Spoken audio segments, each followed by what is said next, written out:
조각가로 활동하고 있는 송창훈이라고 합니다. 초기에는 제가 석조 작업을 많이 했었거든요. 근데 시간이 지나면서 이제 돌로 표현할 수 없는 한계점에 다다르는 부분들이 있어요. 돌로 아주 가늘게 만든다든가 내가 뭔가를 표현하고 싶을 때 돌로 표현 안 되는 부분들이 있는데, 그러니까 자연스럽게 이제 금속 작업을 하게 되고, 최근에는 뭐 석조 작업을 버린 건 아니지만 지금은 스테인리스 금속 작업을 최근에 많이 하고 있습니다.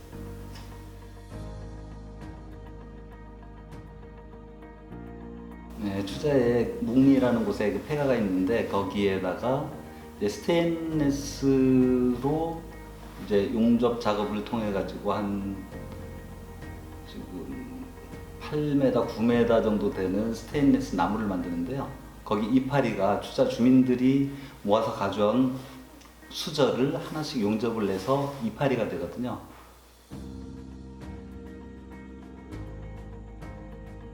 네, 지금 작품은 투자도 묵리에 한 폐가가 있는데, 그 부서진 폐가 사이에 그 자갈들이 보여요. 우리 바닷가에 있는 자갈들을 모아서 시멘트에 섞어가지고 집을 지었던 것 같아요. 그래서 너무 이쁘게 보였었고, 그 안에다가 어떤 작품을 할까 이렇게 구상을 하다가 이제 큰 나무가 이제 그 폐가 안에 자리를 잡고 이제 추자의 묵리의 역사성을 대변해주는 그런 작품을 하고 있습니다. 그 묵리라는 마을이 추자에서 맨 처음 마을이 자리 잡기 시작한 곳이래요. 그리고 뭐 추자의 역사를 대변할 수 있는 그런 장소라고 생각을 하는데, 거기에 이제 고목이라는 형태를 스테인리스로 제작을 하고, 그 나무가 그 스테인리스로 나무를 이제 제작을 하게 되는데, 마을마다 보면 마을마다 입구든 어디든 간에 큰 고목들이 하나씩 있잖아요. 그게 보면 이제 마을 사람들이 모이는 장소이기도 하고, 뭐 휴머니즘이나 뭐 그런 사람들이 기원을 하는 장소가 되기도 하고, 그 자체가 그 큰 나무가 그 마을 사람들과 같이 예전부터 지내왔던 그 역사성을 대변하는 그런 형태가 되는 거죠. 그렇게 돼서 이제 주민들 숟가락을 하나씩 모아서 그게 그 나무의 이파리가 돼서 이제 작가 개인이 작품이 아닌 모든 사람들의 작품이 될 수 있으면 좋겠다, 이런 생각을 하게 된 겁니다.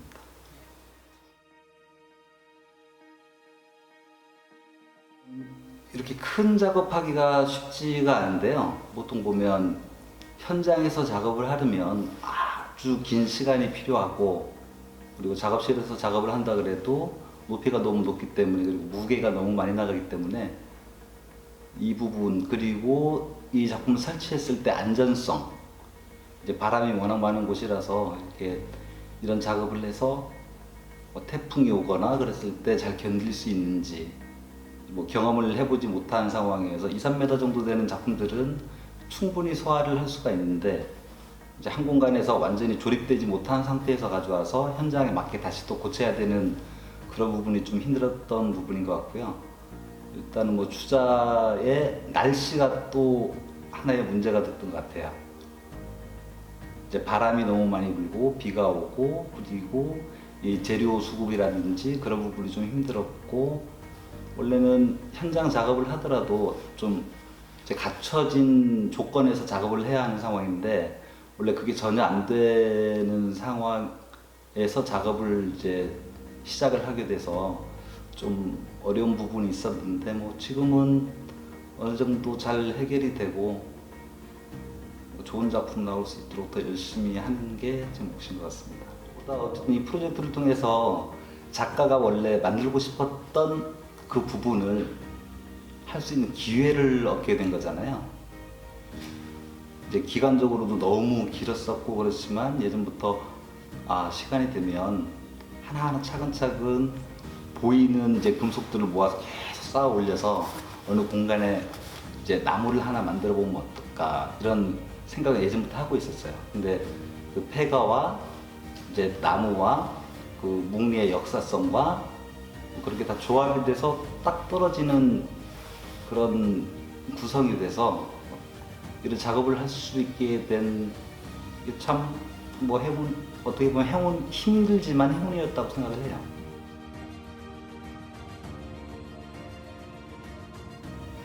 예전에 이제 나무라는 작업을 이제 석재로 한번 한 적이 있었거든요. 2m 30이지만 중간에 위아래가 잘린 부분이어서 굉장히 큰 작업이긴 했는데, 처음부터 나무라는 게 되게 재미있는 그런 작업이기도 했었고, 이게 중간에 한참 동안 이제 나무에 대한 작업을 하지 않았어요. 왜냐면 이제 돌로 표현되는 한계를 딱 느낀 거죠.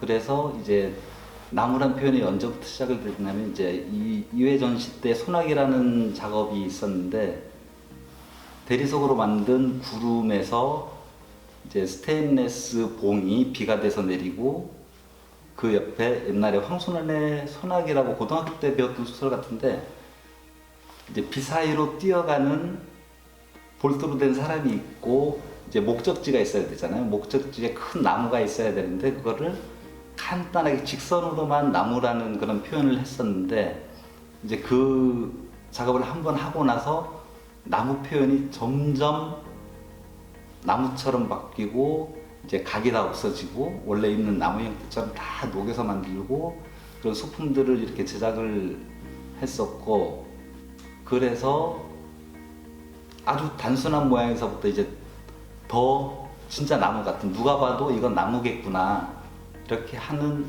이제 과정으로 이제 확장이 된 것 같아요.